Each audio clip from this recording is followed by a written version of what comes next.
Жақсы өмір сүруге қандай ой кедергі келтіреді? Ойдың күші жойқын. Ой бізді шыңға да жетелейді, құрдымға да құлатады. Сондықтан ең алдымен ойыңызға сақ болыңыз. Жақсы өмір сүруге қандай ой кедергі келтіретінін түсіну оңай. Ол үшін не жайында көп ойлайтыныңызды еске түсіріңіз. Өткенді ойлау, өткенді сарапқа салған жақсы, бірақ өткенмен өмір сүретін адамдар да бар. Олар өткенді ойлаймын деп қазіргі сәтін, болашақты ұмытады. Сіздің қазіргі әрекетіңіз болашақтың негізін қаламақ. Қысқа өміріңіз өкінішпен өтіп кетпесін. Жағымсыз ой.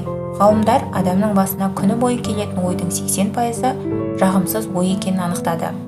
Көп адам өміріне шағым айтумен уақытын өткізеді, бірақ өзі бастап бірдеңені өзгертуге талпынбайды.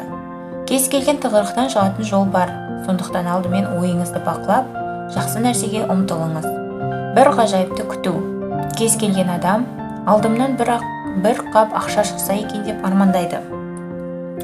Сосын жылы пештің түбіне жатып алып, сол ақша толы қапшықтың аяғымен жүріп келуін күтеді.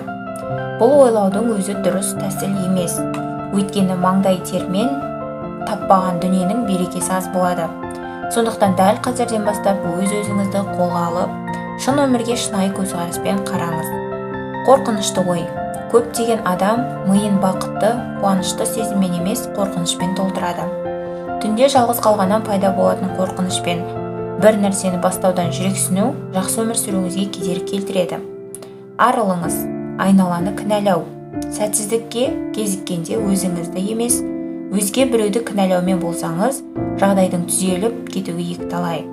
Адам өмірін өз қолымен жасайды. Сол себепті ең алдымен өзіңізді бақылауға алыңыз. Кінәні бірінші өзіңізден іздеп, өмірдің әр сәтінен сабақ алуға тырысыңыз. Кек, қызғаныш. Біреуге кектену, біреуді жек көру арқылы сіз күндіз күлкіден, түнде ұйқыдан айырыласыз.